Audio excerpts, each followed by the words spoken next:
Colleagues, good morning. Welcome. I hope those of you online are able to hear me.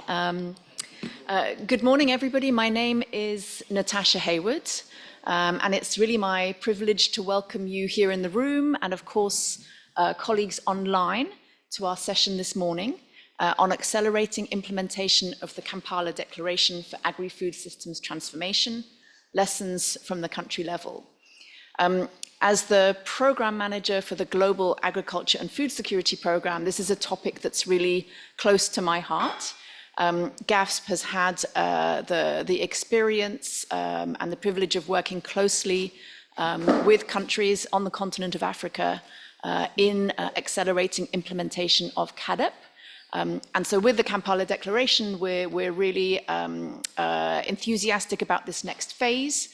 And today about reflecting, I think, very practically on the experience of the distinguished guests that we have on the panel and our speakers as well, who are going to be sharing some very, I think, practical and concrete lessons for us to reflect on.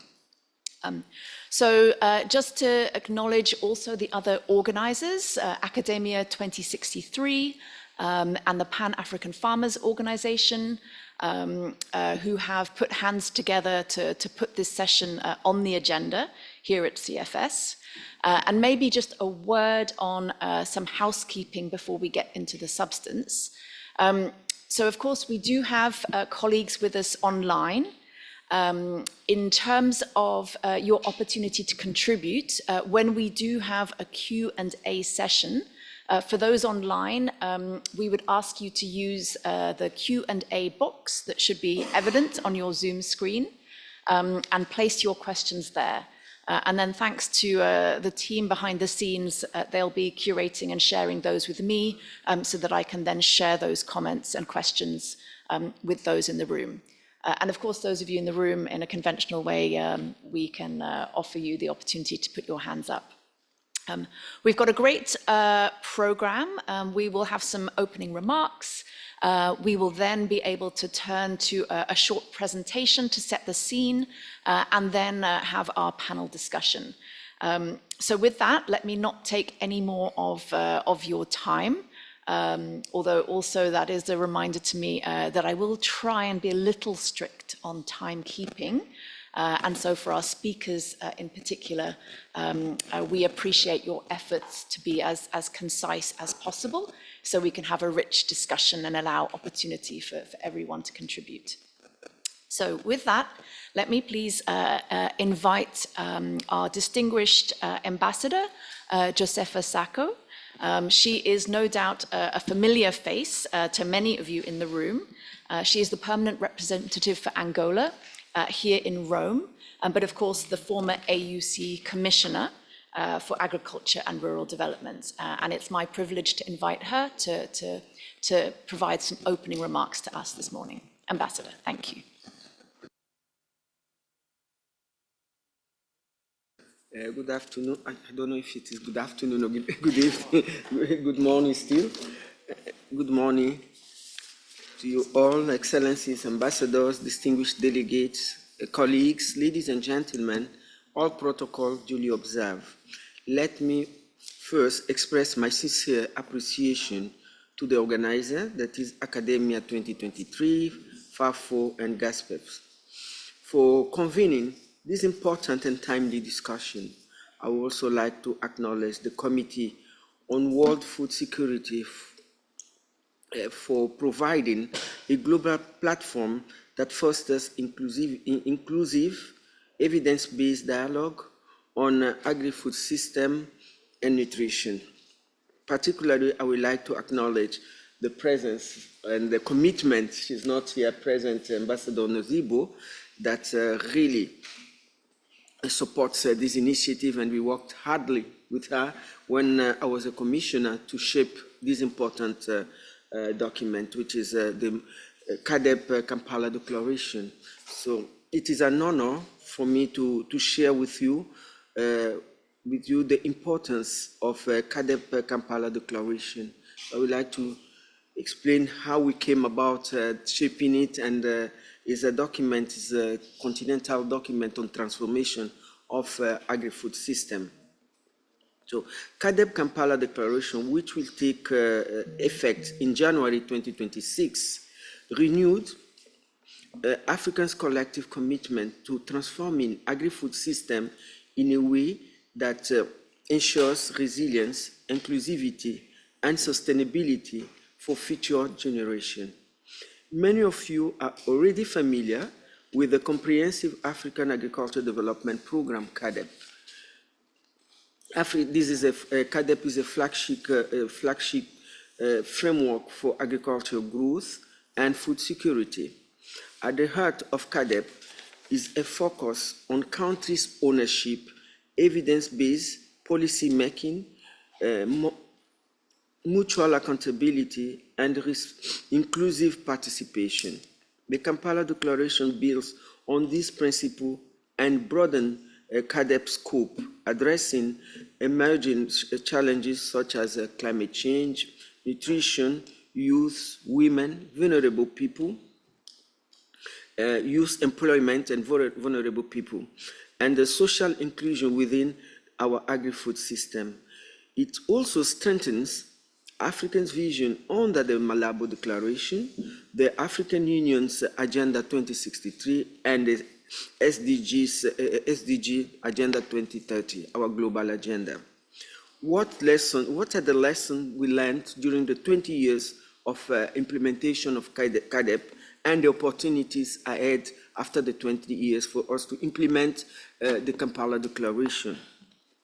Over the past 20 years, we have seen that agricultural transformation in Africa is indeed achievable when there is a strong political will, strategic coordination, and long-term vision. We have made significant progress in areas like public investment, improved policy frameworks, and enhanced accountability mechanisms. We produce every 2 years the report on the achievement of the Malabo Declaration every 2 years, and I had the privilege before I left African Union this year to present the final CADEP Malabo review report. However, we also recognize that implementation has been unwavering at times, often disconnected from national planning processes. Additional completing global priority have put pressure on our national governments. The Kampala Declaration presents a significant opportunity to reset and re-energize the CADEP agenda for the next decade, make it more inclusive, sustainable, evidence-based, and resilient. Most importantly, it offers a vision that must be owned by countries and all agri-food system stakeholders. Careful planning and alignment with national policy processes will be key to ensure success. Countries like Kenya and Rwanda have shown us the importance of integrating agricultural frameworks with broader national development strategies. As we begin implementation in the coming months, it is critical that governments, under the leadership of the African Union and the regional economic community, unite all agri-food system stakeholders, farmers, the private sector, civil society, and research institutions.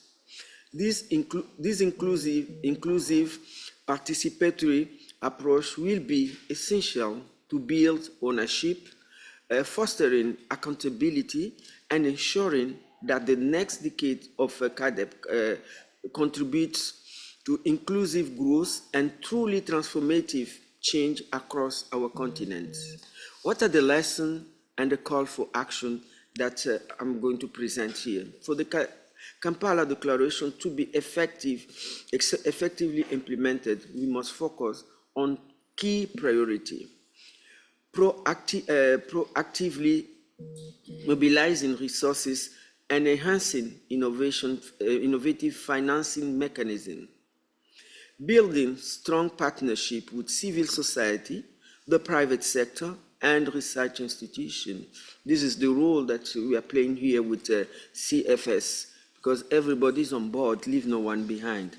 Making better use of local data and evidence to inform decision and track progress, promoting peer learning and cross-countries collaboration to share best practices and adopt innovations to different contexts, establishing and enforcing effective accountability mechanism to ensure results.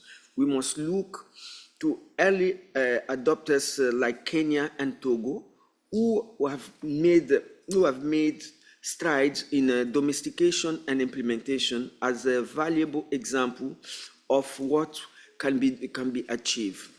And we should also learn from countries that have made notable advancement in agri-food system agenda, such as Rwanda, while remaining open to new ideas and practices from other regions.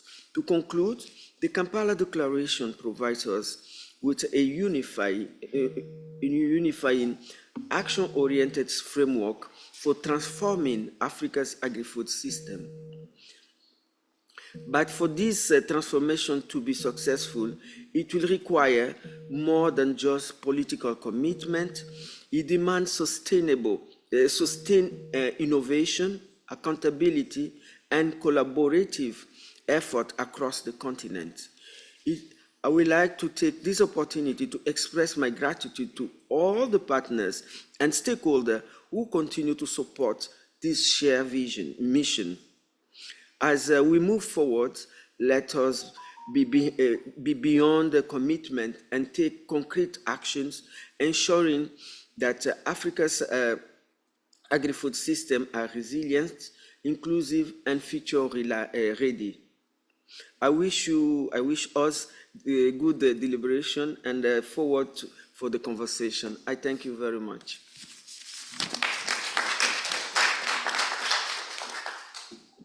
Thank you so much, Ambassador Sako, for being able to draw upon your wealth of experience with CAADP and with the African Union on the continent to be able to already start our process of reflecting on lessons learnt up till now and how we can really position countries for the decade to come under the Kampala Declaration.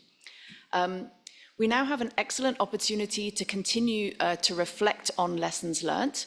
And so it's my pleasure to invite Ms. Tsitsi Makombe, who is the Director of External Relations at Academia 2063. And she will be walking us through a presentation of lessons learnt on CAADP and the Kampala domestication process. So with no further ado, let me invite Tsitsi to present to us. Thank you.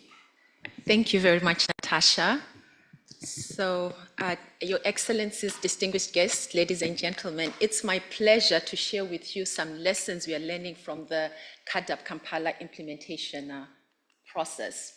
So the Ambassador Sako has already introduced CAADP, but I'll just say CAADP was launched back in 2003 by African Union heads of state and government as Africa's continental-wide framework for driving economic growth, reducing poverty, and addressing food security and nutrition.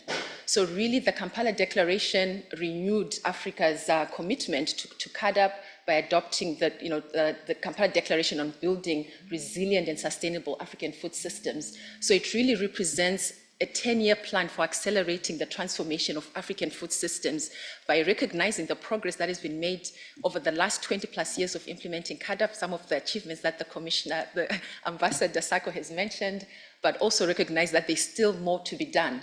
So really, the Kampala Declaration reframes CAADP from a narrow agricultural-led growth focus to a broader agri-food system transformation lens. So it takes on a food system lens, recognizing the interlinkages between agriculture, food, nutrition, health, livelihoods, and the environment.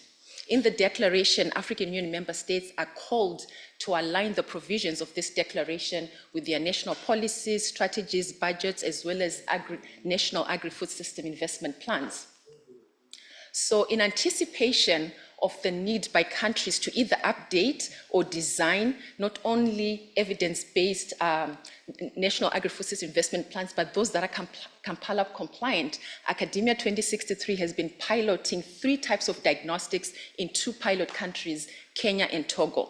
The first diagnostic is the Kampala Status Assessment and Profile. What this one does is look at how each country is performing across the different Kampala commitments, goals, and targets to basically establish areas of progress, gaps, and also areas for improvement, and it really provides a baseline for assessing future progress. The second diagnostic, we call it the Kampala Goals and Milestones. This one involves an ex-ante analysis to look at policy and investment options to enable a country to achieve the Kampala goals and targets. The third diagnostic, we call it the Kampala Policy and Program Opportunities.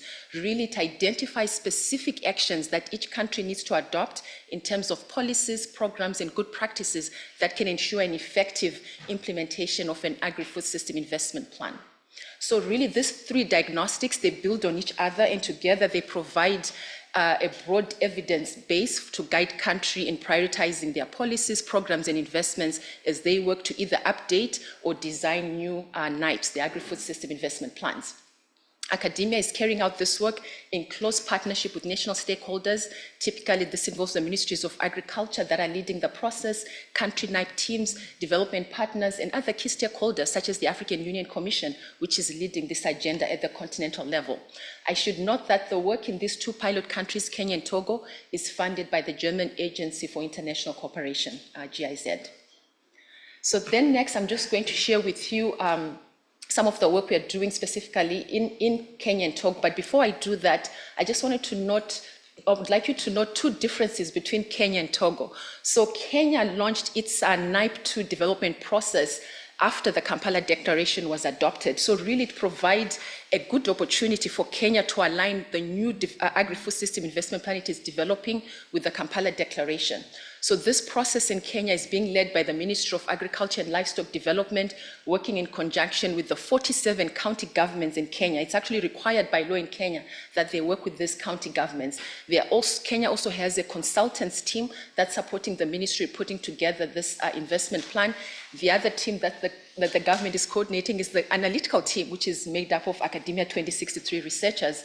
And Kenya also has a technical steering committee made up of different stakeholders who are overseeing the whole NIPE development process. And really, I think that representation of different stakeholders helps to really broaden the ownership of the process. On the other hand, in Togo adopted its new NIPE just before the Kampala Declaration was adopted. So Togo already has a NIPE that it has adopted to run from 2025 to 2034. But Togo has said we really want to make sure that our NIPE does align with the Kampala Declaration. So those are some of the analytics we're helping them as Academia 2063. The NIPE development process itself in Togo was quite participatory, involving different stakeholder groups in basically designing what is contained in the NIPE. So now I'll just run through some of the sort of work, the analytics we have under the different diagnostics that I mentioned by sharing with you a flavor of the results coming out of Kenya. So for the country status assessment and profile, in the case of Kenya, some of the findings is that post-harvest losses are pretty high in Kenya, ranging around 30 to 40% recently. Intra-African agricultural trade in Kenya has grown, but the share of processing is actually very small. In terms of share of processing and manufacturing. The share of agriculture investments in the national budget is also really below the CADA 10% target. So then we then sort of provide recommendations of areas that the country need to pay attention to as they are developing their agri-food system investment plans. I won't sort of go through all of them just in the interest of time, but we can come back to it if needed. The next diagnostic is the Kampala Goals and Milestone. This is the one that involves the ex-ante analysis. So here our team looks at a business as usual scenario to say if Kenya is to continue on its current trajectory, will it meet the Kampala goals and targets? So here, under a business as usual scenario, what we've observed in Kenya is that the current expenditure mix is very dominated with infrastructure expenditures. A very small share is going to agriculture expenditures, and even within public agricultural expenditures, the majority of the expenditure are going towards infrastructure and subsidies. Very little expenditure is going to things like agricultural research and extension. So analysis in Kenya is showing that if Kenya is to continue on its current expenditure mix, current growth trajectory, it will not meet the Kampala goals and targets. Our team also provides another, what we call the Kampala, the optimal Kampala scenario that sort of looks at, okay, what is the optimal expenditure allocations that can generate the most inclusive growth. The team also looks at what are the key sectors and subsectors that can generate the most inclusive growth. So here, under an optimal Kampala scenario, we do show that Kenya will meet most of the Kampala goals and targets. Then the next, I can no longer move my slide. Can you help me? Okay, all right, yes. So under the third diagnostic is the policy and program opportunities. So here I'll just share a flavor of findings under commitment number 6 of the Kampala Declaration is the commitment on strengthening agri-food system governance. What we're seeing in Kenya is that there are several coordination bodies operating in the agri-food system space. You've got, of course, the ministries, Ministry of Agriculture with several line ministries that speak to agri-food systems. Kenya has an agriculture joint sector review, which is a platform that's supposed to bring together different stakeholders to set agriculture sector priorities to review progress, but currently it's not well institutionalized, it's actually quite ad hoc. Non-state actor groups, the private sector also have their own bodies. Development partners also have the Development Partner Agriculture and Rural Development Group. So really, to strengthen agri-food system governance in Kenya will require improving the coordination of all these different bodies, strengthening interministerial coordination. And also Kenya can learn from good practices we see in a country like Rwanda, which has done a really good job of holding a regular, comprehensive and inclusive agriculture joint sector review. There's also need to really strengthen Kenya's agriculture joint sector review and integrate it with the CADA biannual review process that the commissioner mentioned. This is actually something that is called for in the declaration. So as I start to end, I'll just share some lessons that are coming out of the work that Academia 2063 is doing. We're really, it's becoming very clear that it's important that we have regular and close collaboration with the country NIPE teams. This initially, it really helps us to better understand a country's analytical needs and priorities. It's also key for then reviewing, validating, and refining the diagnostics that we're doing, especially at the end of when we have the sort of results to share with the country. And this helps to ensure sort of country ownership. It's also working closely with country stakeholders is important to really support them with the policy and investment prioritization. And of course, it's also helped to bridge any data gaps, clarify and validate data sources. And another key lesson is that these diagnostics or the analytics, they really need to be tailored to country context, to country, and also to a country's stage in the NIPE development process. Remember, Togo and Kenya are at different stages, but we've been able to tailor the analytics to fit their needs. And overall, the NIPE design process and implementation process will need to be inclusive, involve a broad group of stakeholders to really ensure accountability, buy-in, and ownership of the process. And also, it's an opportunity to align the NIPE design and implementation process with other ongoing policy processes, like under the UN Food Systems Summit, the National Food System Pathways. So to conclude, really, the Kampala CADAP agenda, I think, provides a renewed opportunity for all of us to accelerate agri-food system transformation on the continent through an inclusive, country-led, and evidence-based planning and implementation. It's also an opportunity for the countries themselves to coalesce around this new agenda, to leverage synergies with other ongoing policy processes to enhance accountability and policy coherence. And Academia 2063's analytical work, we think it provides a proof of approach, a proof of concept for effective scaling and implementation in more countries, as the declaration is going to be getting officially launched in January 2026. So I'll leave it here, ladies and gentlemen. Thank you.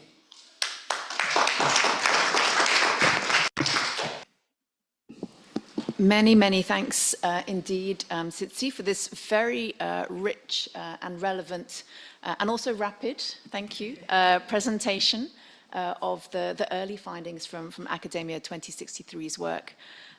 I think what's really great to see is that there is a set of diagnostic tools available that can be both forward-looking, as you said, in the case of Kenya, but also retrospective, right, for countries that have already got a NIPE in place, but really want to try and make it CADAP compliant. And I think it also reiterates to us the value of evidence in informing the development of national planning, but then also the accountability process for trying to track progress afterwards. So this sets us up very well for our next segment, which is our panel discussion. I will be introducing the panel members as we go along, but one side note, one of our panel members, we've been privileged to have not one, but 3 ambassadors with us today, including Ambassador Jazile. She is, of course, the chair of the CFS, and right now is chairing a plenary session, which was called in an adjustment to the schedule. So we have her regrets at not being able to join us. If she does make an appearance, she will, of course, be most welcome. If time allows, we will have 2 rounds of questions, but I do have my eye on the clock. And I do invite speakers to be as timely as possible to see if we can go for that second round of questions. Just one small correction on format for questions. I have been updated that for those of you online, you can actually, when the time comes for Q&A, raise your hand virtually as well. So just a process note for the Q&A afterwards. But let me, of course, first turn to our panelists. And it's my pleasure to kick off with Ambassador Dr. Yara Olaniran, who is the permanent representative and ambassador for Nigeria here in Rome. Ambassador, it's a pleasure to have you with us. I think we would like to take advantage of your great wealth of experience as someone who's been deeply engaged in multilateral policy processes. Can you share with us what you see as the key enablers, but also bottlenecks for African countries, including, of course, your own, Nigeria, in translating the Kampala Declaration's commitments into actions and results on the ground? Over to you, Ambassador. Thank you. Thank you very much, Madam Moderator, for this opportunity and privilege. I think fundamentally, we probably will start with the UN agencies. The latest SOFI report, SOFI 2025, gave us an understanding of where we need to go and also pointed out the loopholes. Definitely, we need to understand that our world is in a state of disrepair. There are many fractures, there are many overlap, and we are not that efficient. As a result of that, a lot of policies, implementations were all lined up, but they don't give us the real results that we want. So it raises the question, even with CADEP, fantastic, we've been running for over 20 years, yet this overall problem is there.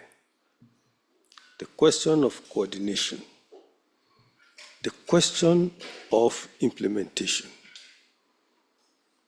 Most of the plannings are being done to be comprehensive, but we've gotten to a stage where we must move away from planning to implementation. And the implementation has to be country-specific. For Africa, we are taking our marching order from what our heads of states have been doing, and my sister has done a wonderful job for the past so many years. We must continue in that spirit with conviction. In the case of Nigeria, Nigeria has a special opportunity because of its size, the diversity of ecological zones, and of course, the diversity in the number of people.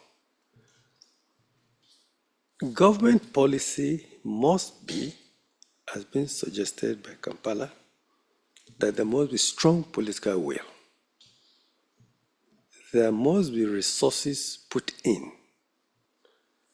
And of course, the National Agriculture Investment Plan cannot be looked at just using the lens of Nigeria. It has to include what is being suggested in Kampala and then sharing it with others as relates to the strengthening of food systems and enhancing nutrition. I differ on a number of things about how globally we are looking at nutrition. My simple solution could be queried, but I found it very useful.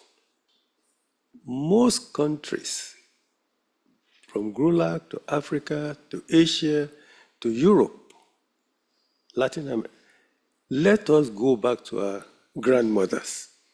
They have the solution for good diet, healthy diet, and not too expensive. Because the neglected orphan crops are there, which are indigenous and at the same time have adapted to not only our environment, but even to our bodies. So for me, it's a simple solution, but it could also be improved upon.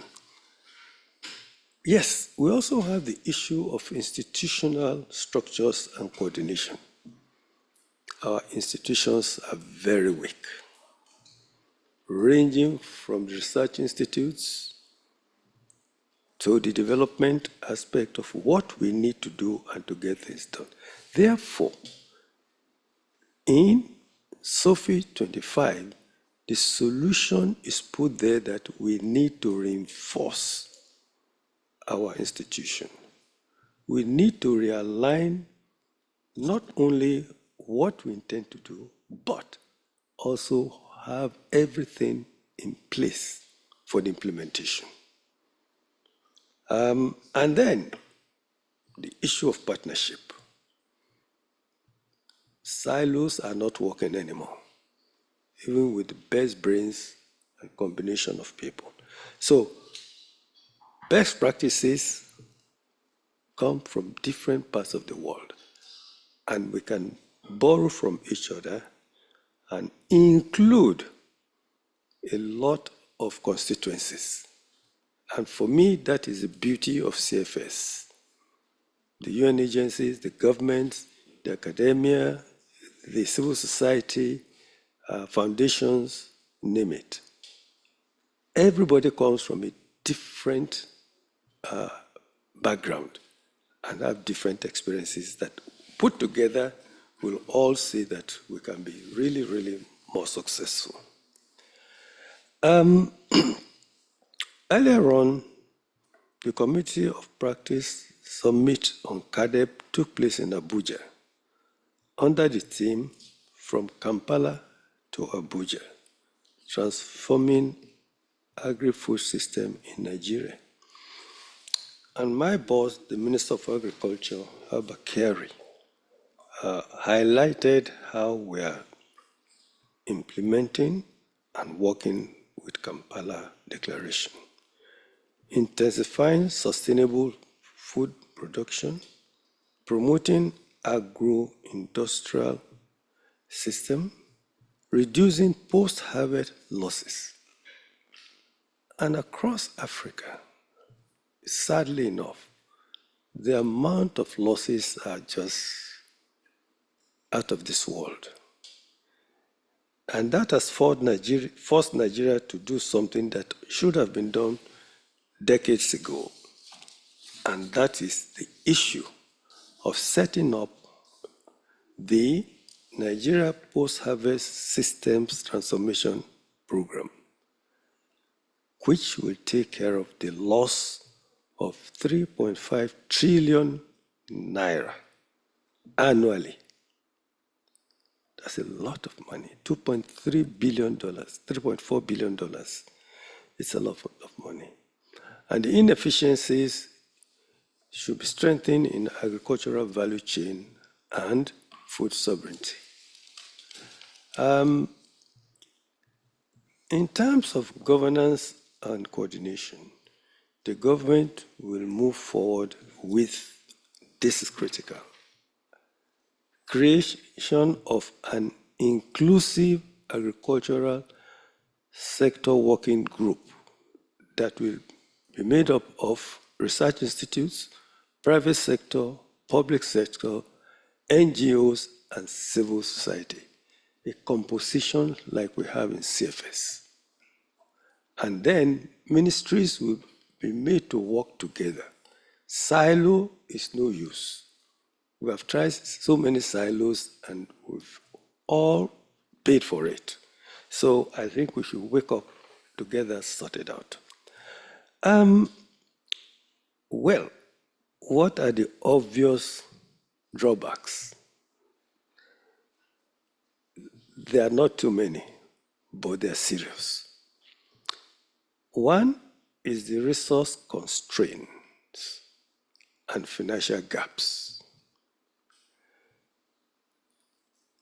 Capacity building and implementation gaps. You cannot have the best machines in the world or equipment when those that are to use it are not trained to be efficient. And that's one major problem.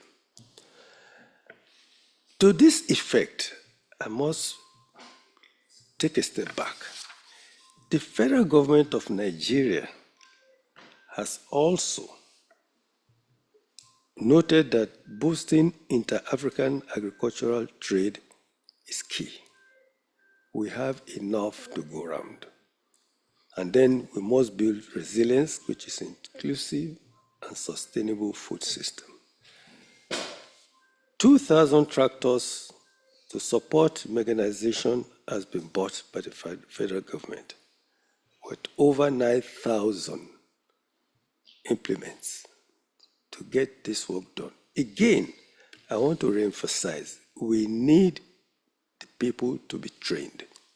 We need to save resources by aggregating land, which we are doing, but it can be better done. Now, the special agro-industrial zones in Kano, Cross River, Ogun State is a consortium of IFIs, which is over $500 million, with the hope that in another year, it will be projected to stimulate $1 billion annually. So that is the way we are going. So one, we have to emphasize the need to take care of resource constraint, the financial gaps, capacity building, and implementation gaps. Finally, and I think this is also very, very crucial, because if we have garbage in, we'll have garbage out. Data. Data in the situation we have now is not just data for the country alone. It has to be partnership in data generation, data analysis, data use, and I know there's all those garment of the legal aspect of data. But it shouldn't stop us from doing what we need to do to make our nations what they ought to be and reduce all the wastages that has been part and parcel of our lives. The good news is that if we don't allow silo, we will work together. If we don't allow the gaps to deteriorate, we will make more progress. And finally, everyone needs to be on board, all hands on board. No more raw materials in agriculture, value chain it and get products that leads to cottage industry and the prosperity of the young one. My final take is this. In Africa, yes, we are looking forward to 2.5 billion in 2050. But the youth bulge now is a time bomb. The youth bulge is a time bomb. Unless we help them to be productive and progressive, we may lose out on that. Thank you.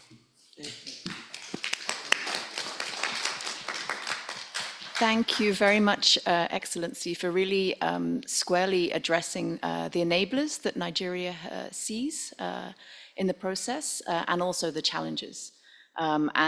Indeed, on your very last point, clearly in terms of youth employment and jobs, I think this is a priority concern for many of us. Let me pick up one of the points you had pointed to was actually on nutrition. And so with that, let me turn to our next speaker, Dr. Nicole Claassen. Dr. Claassen is the head of sector program for food and nutrition security and fisheries at GIZ.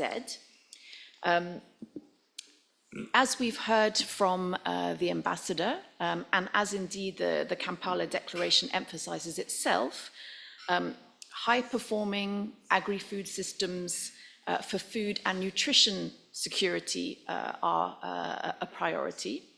From your experience with GIZ, can you share with us some of the practical steps which you see as most effective in ensuring that nutrition outcomes are more systematically embedded into investment plans for agriculture and food systems? Thank you.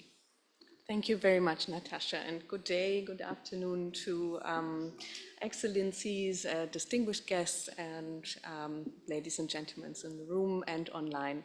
So, Natasha, it almost feels like you're asking me for a silver bullet that, of course, we don't have, because every country is different, as we heard already in the discussions before. We have different food systems typologies, we have different priorities, we have different existing structures. So there is no one-size-fits-all approach, also not within GIZ. However, of course, I'm able to give some stories of GIZ experiences. I would like to refer to our global program, Food and Nutrition Security and Enhanced Resilience, that has been running since 2016 in more than 10 countries across Africa and Asia. It was commissioned by BMZ, and we have identified 5 components across countries, which are our 5 components for successful nutrition governance. So nutrition is very multi-sectoral, and there we have gained a lot of experience. So the first one is combine the efforts of many, and that includes nutrition. This refers to multi-sectoral and multi-stakeholder platforms, all you are familiar with. But just to repeat it, to achieve the ambitious goals of food systems transformation, all relevant parties need to be at the table. That includes nutrition, but it includes as well other sectors as finance, as agriculture, health, and so forth. You know it all. We have had very good experiences when interministerial platforms are located at high national political level, close to the president's or vice president's office. And also we have good experiences with our SUN partner countries, where the SUN coordinators work very closely with the different networks, civil society, academia, UN networks, and private sector networks. The second component I want to refer to that has already been mentioned as well is we need to implement policies consistently, not just horizontal across sectors, but also vertical, meaning that we already have many national strategies or policies for multi-sectoral food and nutrition security or food systems transformation, but the implementation needs sub-national coordination as well, and this sub-national coordination needs to be multi-sectoral as well. The third one is to build nutrition capacities. Only staff that has the knowledge on nutrition will be able to integrate nutrition across sectors. One of our flagships in that regard is an e-learning course we implemented in India on nutrition for the Department of Women and Child Development. The fourth component is allocating financial resources for nutrition. While nutrition is very often a national priority, we seldom see enough funding allocated to it. And last, and I can just repeat what Ambassador Olaniran said, apologies for that, data. We need robust data to be able to make decisions on where to start and to see where our progress is going. So in conclusion, good nutrition is one outcome of food systems transformation among many. We also want to have a protected and our protected environment, fair livelihoods, economic growth, stability. So the circle around the table is getting bigger and bigger. But nutrition will not just happen by accident. It will not just happen if we don't put resources in it and if we only see it as a technical expertise that need to be at the table, but it needs to be a political strong voice for nutrition because it's not just an outcome, it's also an engine for food systems transformation. And my last point, it's also repeating what Tsitsi has shown in her case study from Kenya, but what we have heard before too is that many countries already have established multi-sectoral, multi-stakeholder structures going towards food systems transformation, for example, the UNFSS processes, and linking what has already been there during the domestication process will be one key to make the Kampala agenda successful. However, this will not be a blueprint. It will look different in any country. Thank you very much.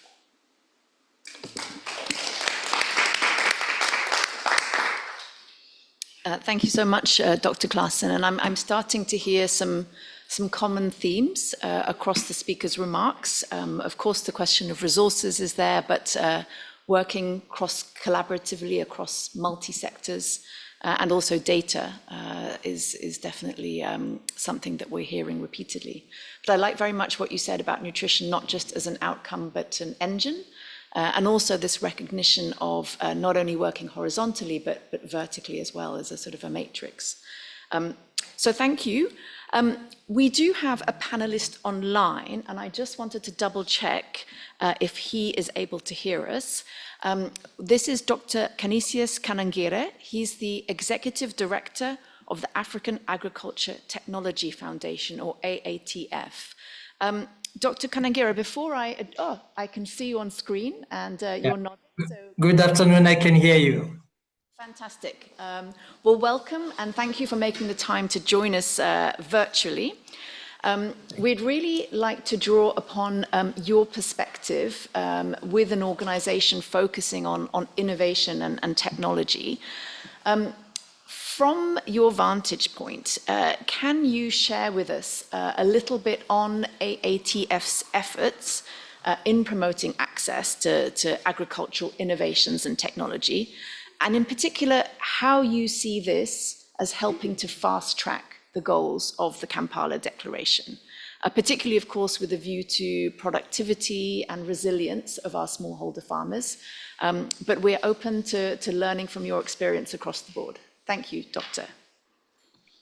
Thank you very much. Good afternoon, Excellencies. I first of all wish to congratulate the co-organizers of this very important session.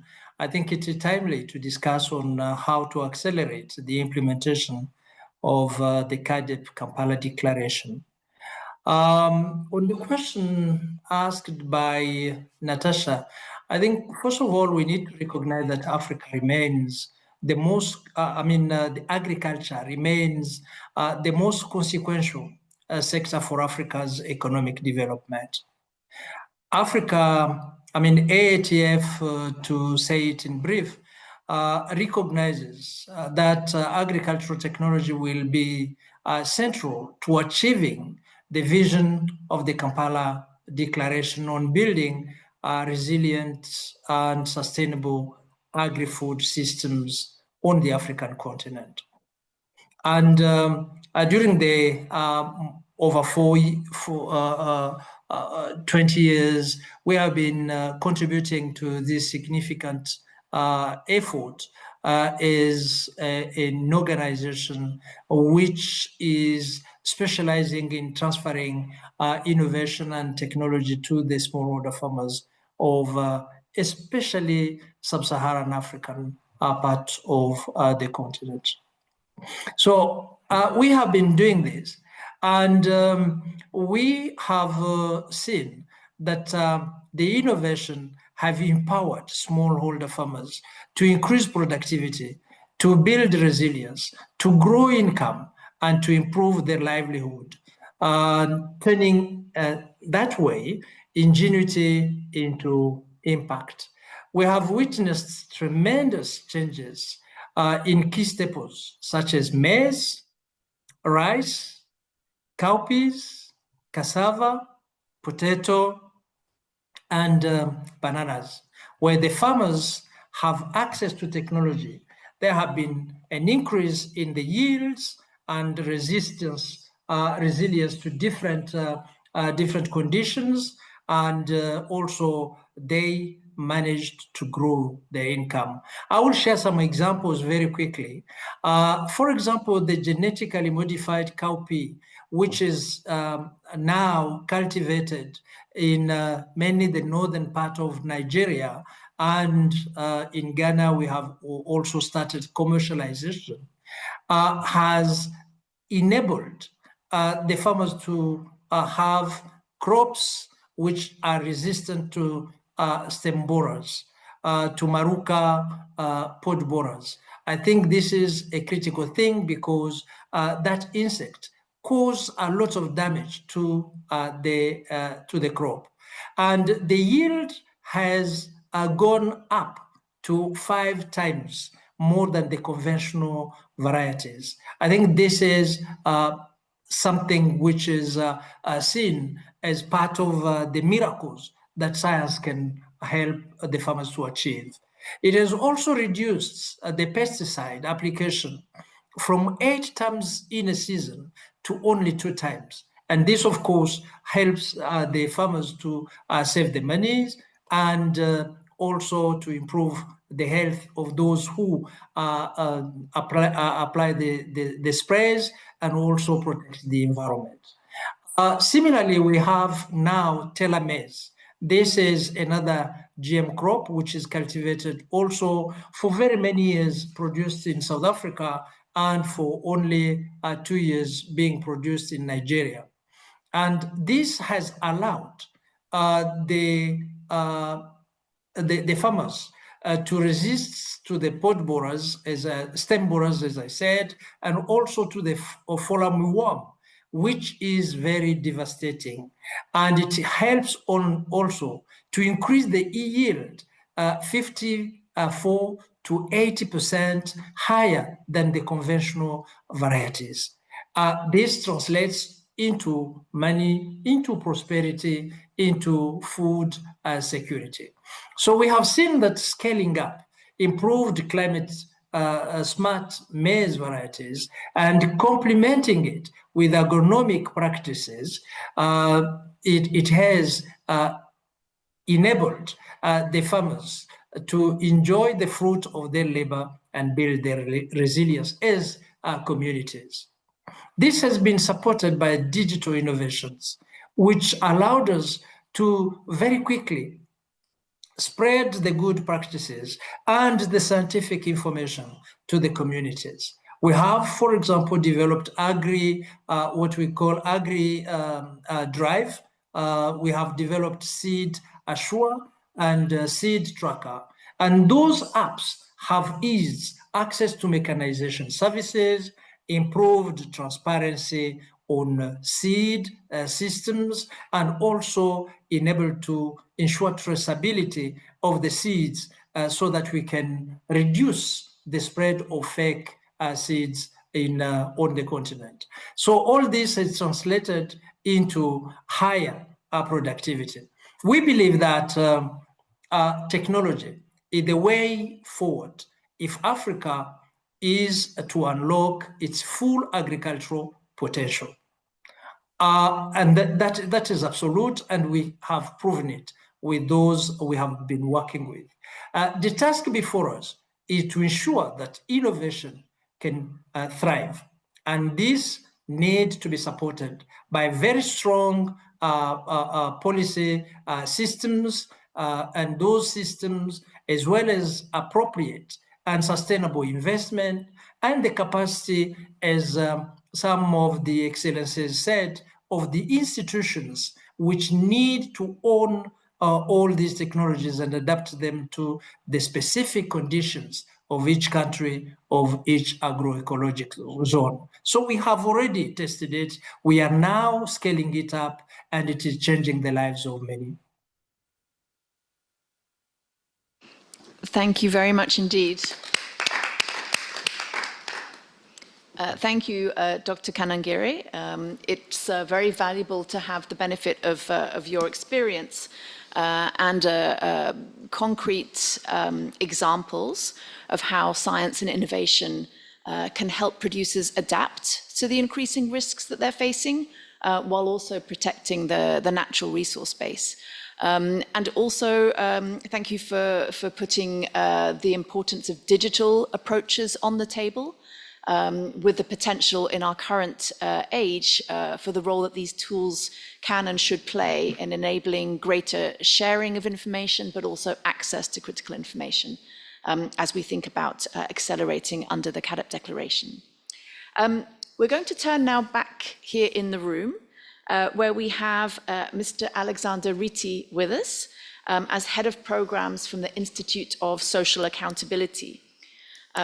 I think we have heard the terms accountability already being raised by speakers, and Ambassador Sako, of course, also talked about inclusion as a key thrust of CAADP and of the Kampala Declaration. So clearly that inclusive policy implementation, inclusive institutions that His Excellency also mentioned, they're really at the heart of the Kampala approach. And it would be excellent to understand from your experience with TISA, what practical approaches you can share with us in terms of how to strengthen oversight of government commitments made under the National Ag Investment Plans, and how we can try and ensure that these country commitments are kept on track in an accountable fashion. Thank you. Thank you very much, Natasha and Excellencies.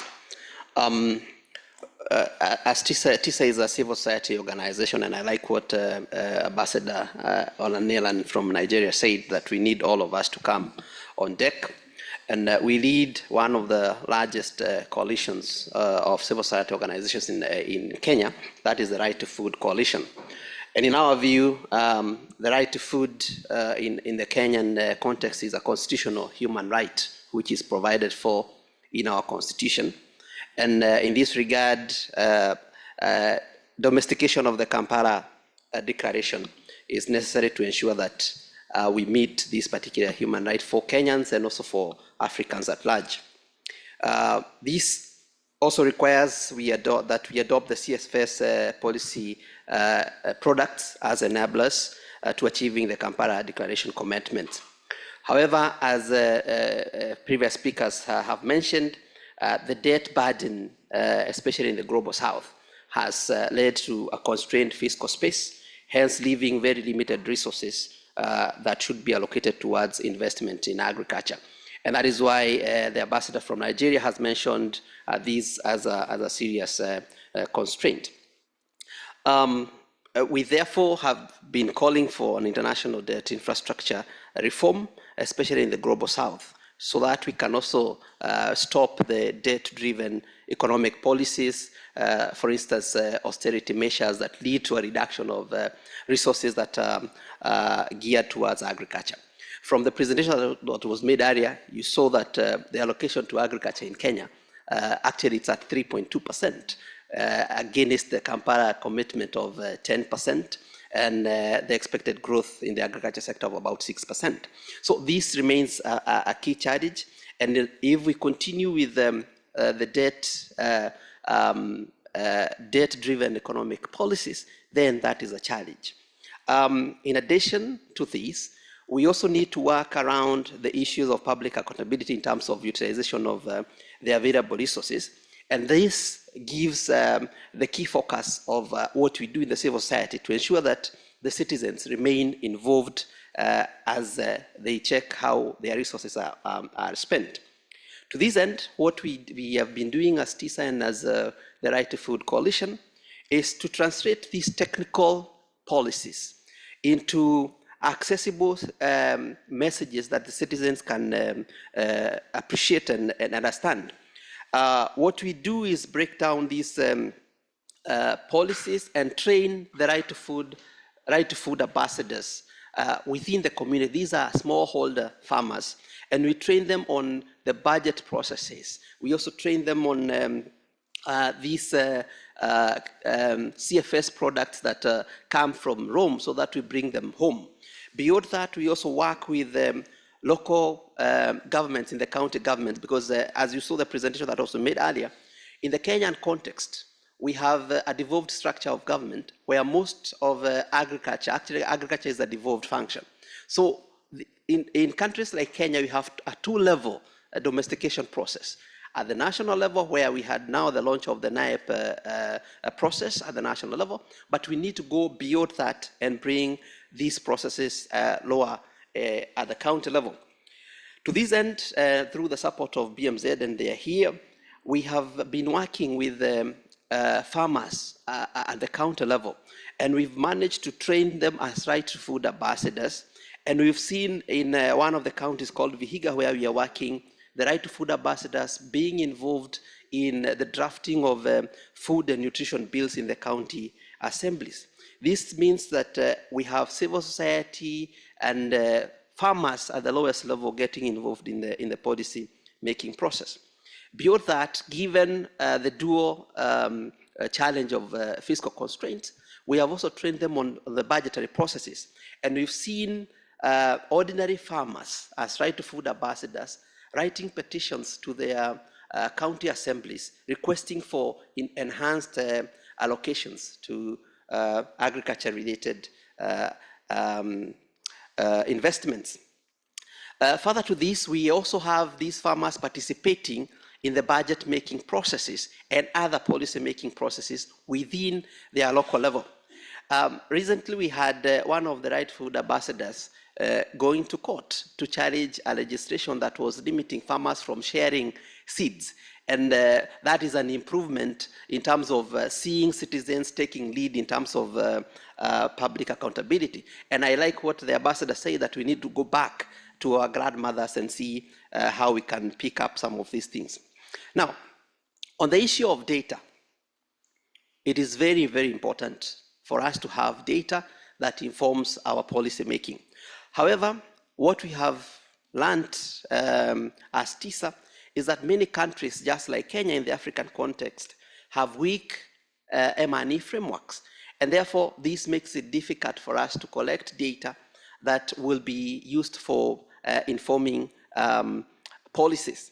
But we've gone ahead and tried to work with our right to food ambassadors by involving them in spaces where data is being discussed.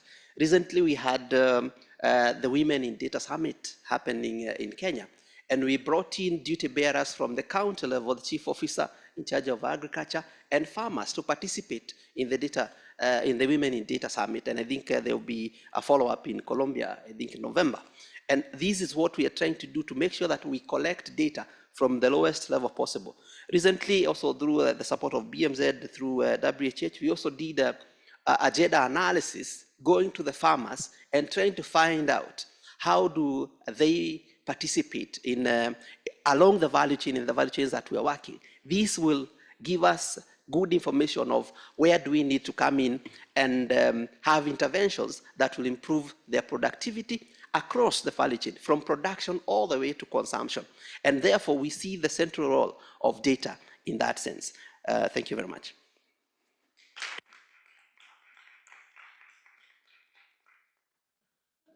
Thank you so much, Mr. Ritti, for sharing the experience of Kenyan civil society and for really situating that in the context of the right to food, which I think is another critical reminder for us.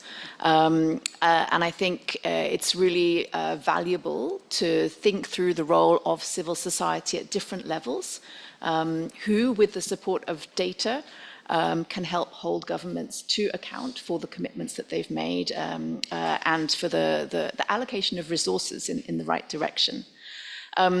Also very valuable to have you recognizing how critical it is to have farmers' voices and smallholders engaging in these processes. And I'm happy to say we will be turning on the panel to our representative from the Pan-African Farmers Organization. But ahead of that, I would like to welcome Ambassador Nosifo Jazile, who has sprinted across here from the plenary room. So thank you so much for doing that. We really appreciate you joining us. And if I may then take advantage of your presence to bring you into the conversation, also because Mr. Ritti had acknowledged the role of the CFS policy products, right, with there in Kenya and in his efforts. And of course, you know, the CFS has produced a range of these policy tools, from the voluntary guidelines on food and food systems and nutrition to the principles for responsible investment. And we would really like to hear from you, Ambassador, how do you see these policy products in the context of the Kampala Declaration for the continent? How can they be adapted and leveraged to accelerate implementation by the countries on the ground? Thank you, and over to you, and welcome again. Natasha, thank you. Good afternoon, colleagues. Firstly, yes, both as a member of the African continent and of course also the chairperson of the Committee on Welfare Security for the remaining 2 hours.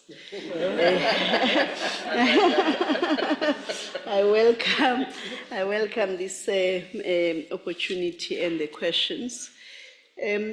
Firstly, I would like to start by just acknowledging that the Kampala Declaration is an ambitious, evidence-based, necessary framework for the African continent towards the transformation to bring about sustainable, equitable, and resilient food systems in the continent of Africa. And the 2025 State of Food Security and Nutrition Report estimated that by 2030, roughly 60% of the people facing hunger in the world will be living in Africa. And knowing this, implementing the Kampala Declaration is a matter of priority and urgency, as it provides the roadmap to achieve and advance food sovereignty in the region and, of course, the various countries. I think or suggest that using the CFS policy products to accelerate the implementation of the Kampala Declaration, especially in the context of also giving effect to the right to food, would go quite a positive step forward. And we have an action plan that was adopted by plenary for the CFS policy products. And though they are voluntary, as we indicated, we know that human rights and the Human Rights Declaration, which we are member of or signatory to as countries in the continent, there is no right that we can look away from. So we are obliged to ensure as member states that food is available and at least to meet the basic needs of societies. So in the context, therefore, of the African Union and especially the Commission, there is a potential for us to look at a regional facilitation for the uptake, and regional governments can play a role significantly in the endeavor of facilitating the uptake.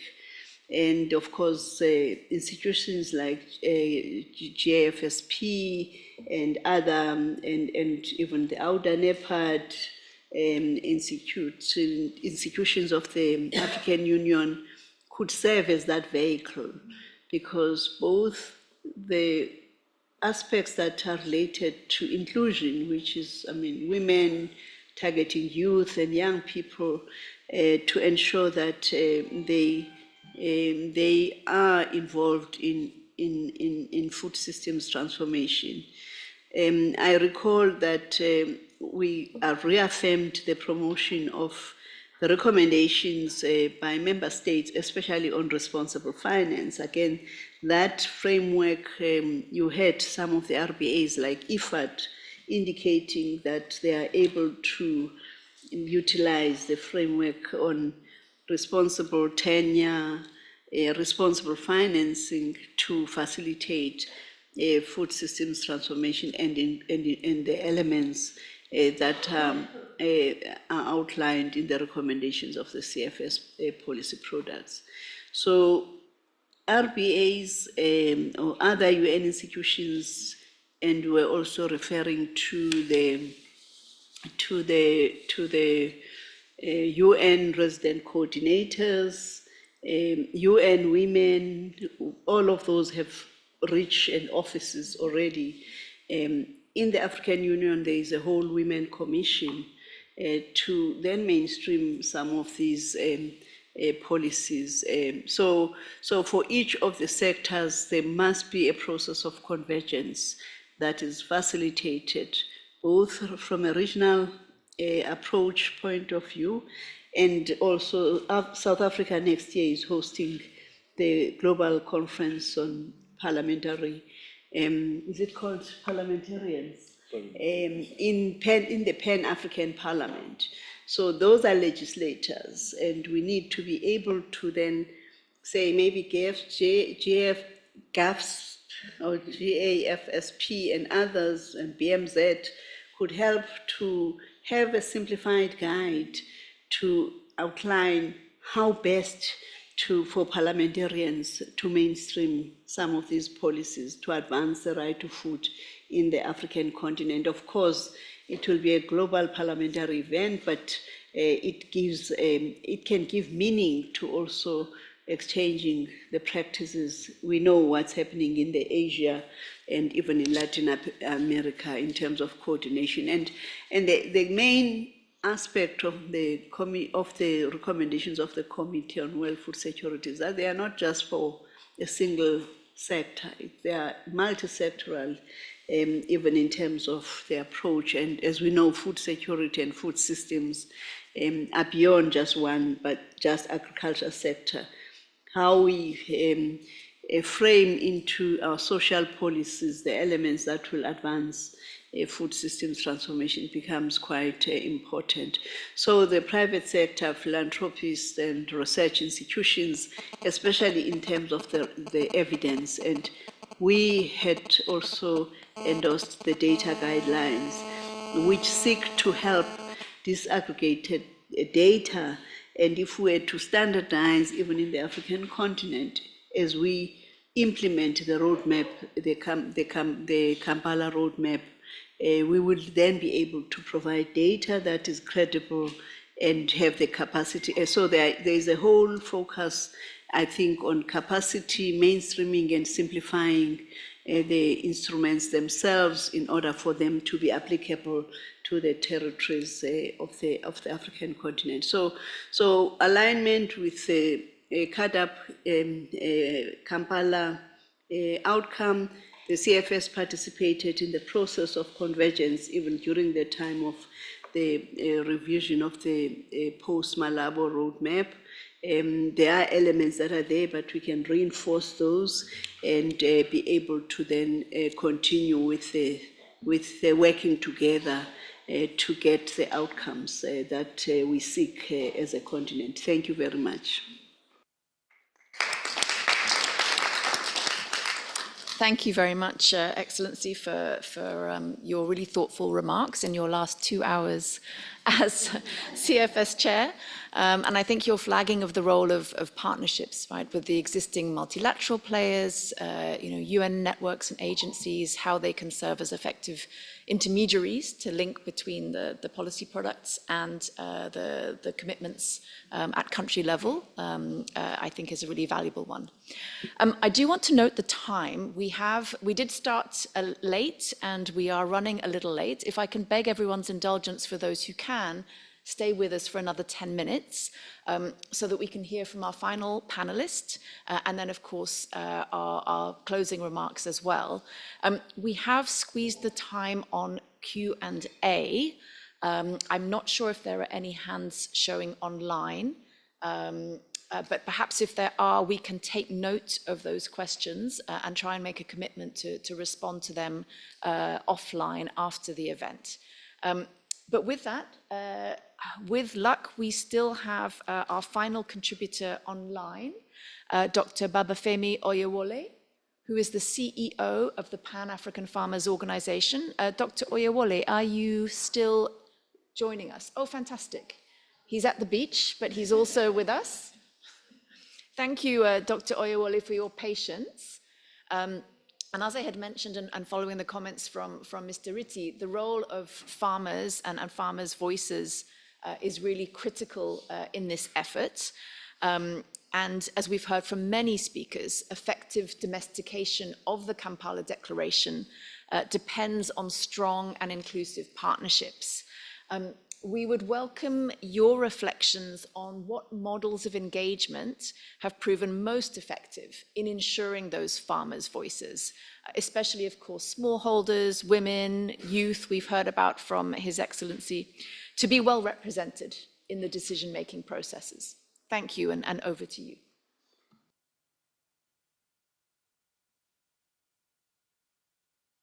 Dr. Oyewole, we are not hearing you. I'm not sure if technical colleagues can assist. Maybe you can double check you're unmuted, but I don't believe you are. Dr. Oyewole, with apologies, we can see you are unmuted, but we're not hearing you. Perhaps your microphone is not connected. We did hear you earlier when we had a test.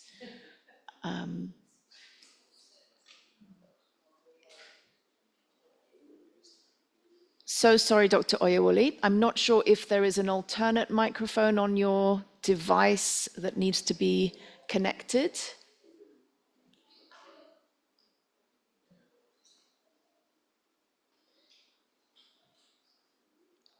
So sorry, Doctor, we still are unable to hear you.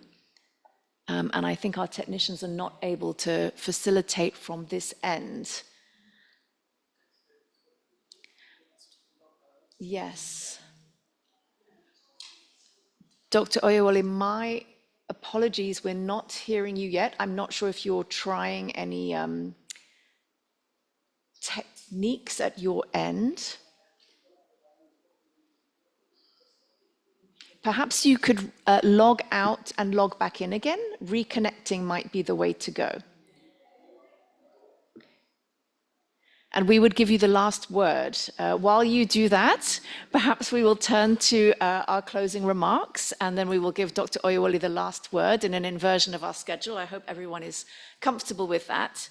But let me instead turn to Mr. Andreas Schaumeier, who is the head of division for food and nutrition security with the German Federal Ministry for Economic Cooperation and Development, known to everyone as BMZ. Thank you also for your patience, and we would really welcome your closing thoughts ahead of the last word to our farmers' organization. Thank you. Okay, thank you, Natasha. So I leave the wrap up to Dr. Oyewole, right? So I don't need to do this job here. Yeah, thanks a lot for gathering this great panel here. World Bank and GovSP is always doing a great job, and also to Academia 2063 and PAFO. So thank you for this. I would like to start by saying that Germany has a long commitment to CARDEP. We invested into the process more than 60 million euros since 2008. And we are still committed and are changing our projects into a more focused approach to CARDEP.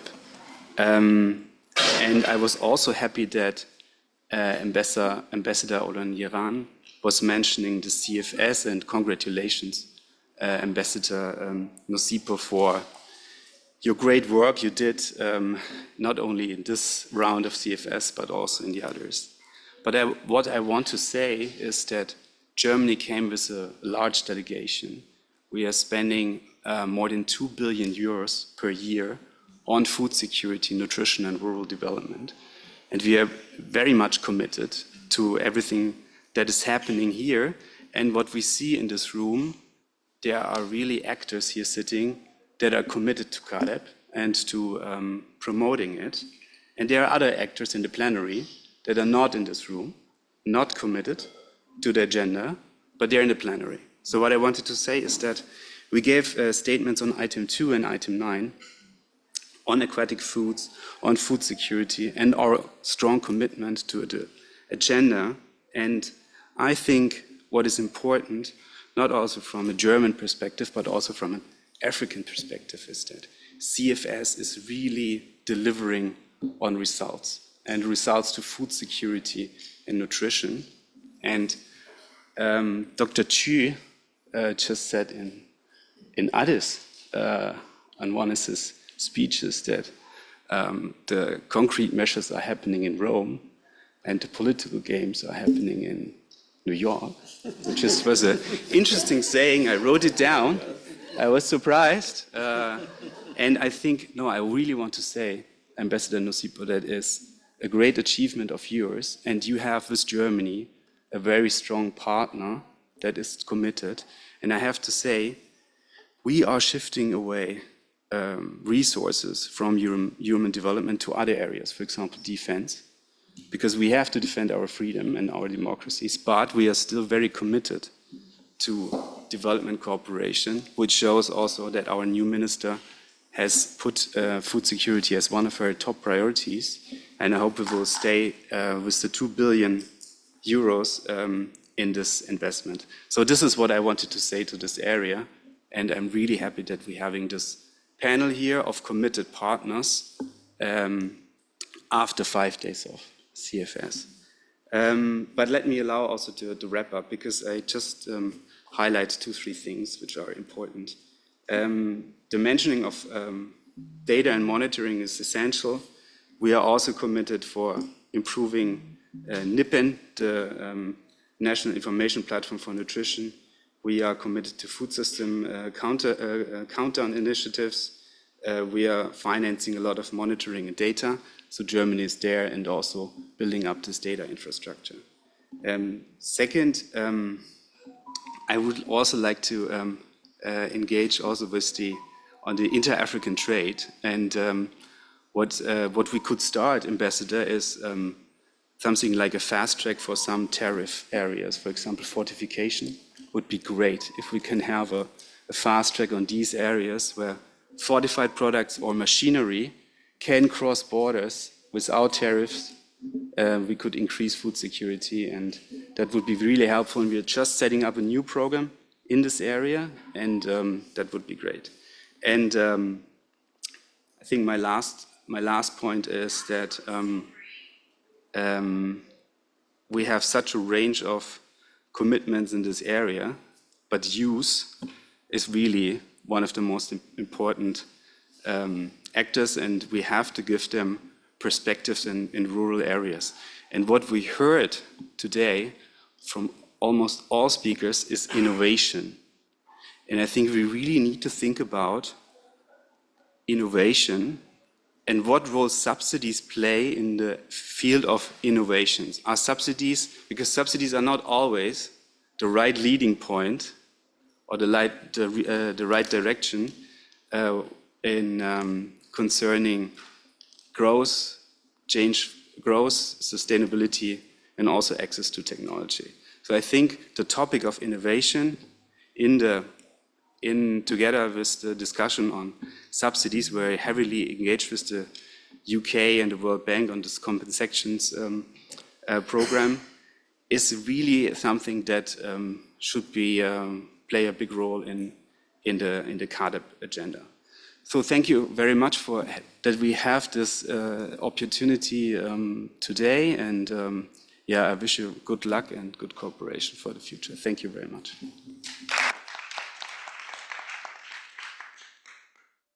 Colleagues, I'm very mindful of the time, and I'm aware that probably the next session participants are lining up outside the room. Let me just also thank Mr. Schumacher for his remarks, including a concrete offer of something to keep working on and some food for thought with respect to repurposing and subsidies. Dr. Oyemwole, I'm not sure, can we hear you?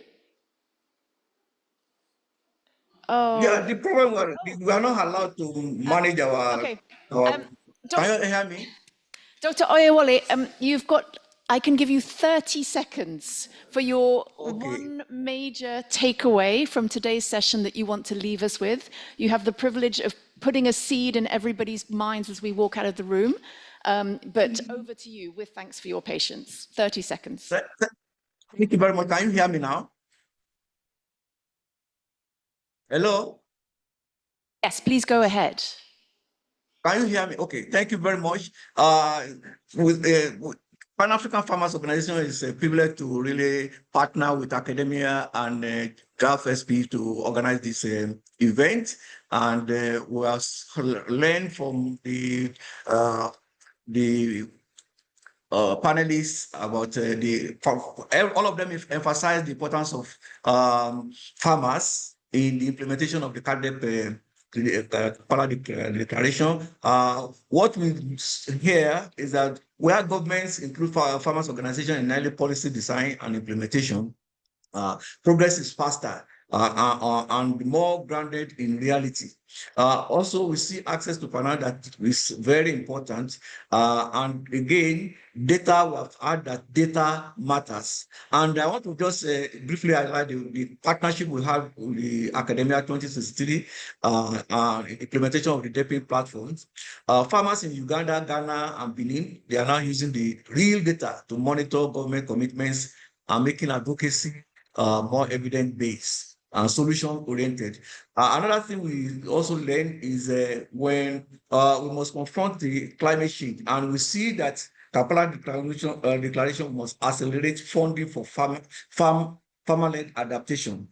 And also, we see that when we include farmers, transformation is complete and inclusive. Youths and women. That's what was emphasized during the discussions. Because the youth and women are the energy and the innovation that make food systems transformation very, very direct. And investment in training and agribusiness is very important, as we said. So finally, we need. You've left us with a critical last thought, which is on women in women's role in inclusive consultation. Thank you very much.